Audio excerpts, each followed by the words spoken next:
廈門之旅進入第3日，我哋搭廈門地鐵，經過集美學村海上館，開越蔚藍嘅海岸線，睇住窗外嘅海景飛速後退，心情都跟住雀躍起嚟。呢趟旅程嘅後半段，從呢片迷人嘅海平面正式展開。我哋嚟到咗富有濃厚人文氣息嘅集美學村。喺集美嘅陽光下，我哋一路探索。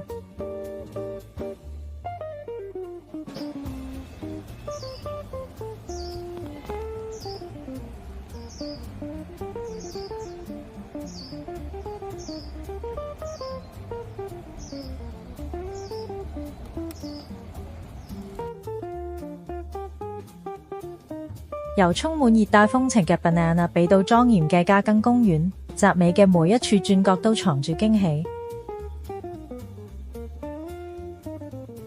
呢度嘅慢節奏，令人忍唔住想將時間調慢，細細品味呢份文藝同埋寧靜。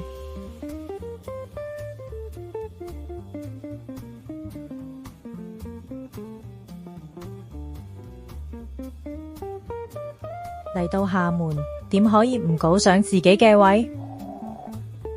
呢一餐我哋點咗道地嘅海蠣煎，鮮甜肥美，仲有呢碗配料豐富嘅沙茶麵、鮑魚、大蝦與濃郁嘅湯頭，簡直係絕配。睇見呢 Q 彈嘅海鮮，每一啖都係大海嘅味道。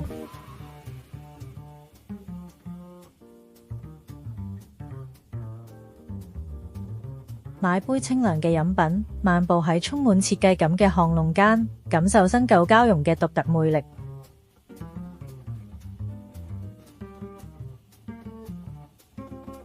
入夜後嘅廈門更加精彩。喺中山路步行街，我哋品嘗咗精緻嘅粵式點心，仲有嗰碗傳說中嘅上官栗子四果湯，清爽解膩，係呢趟美食馬拉松嘅最佳注腳。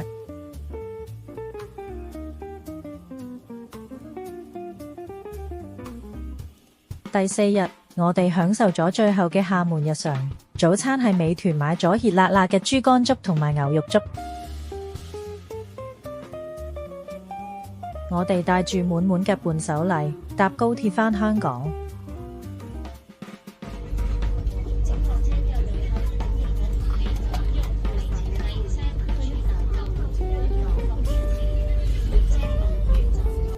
即使喺車上再食豬腳便當，都因為呢份旅途嘅回憶而變得零舍美味。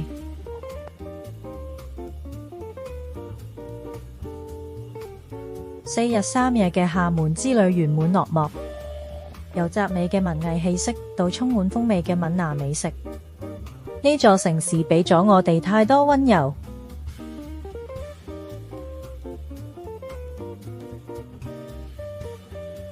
酒店送俾我哋嘅紀念品原來係一盒海苔蛋卷，佢將鹹甜適中嘅回憶幫我哋帶返屋企。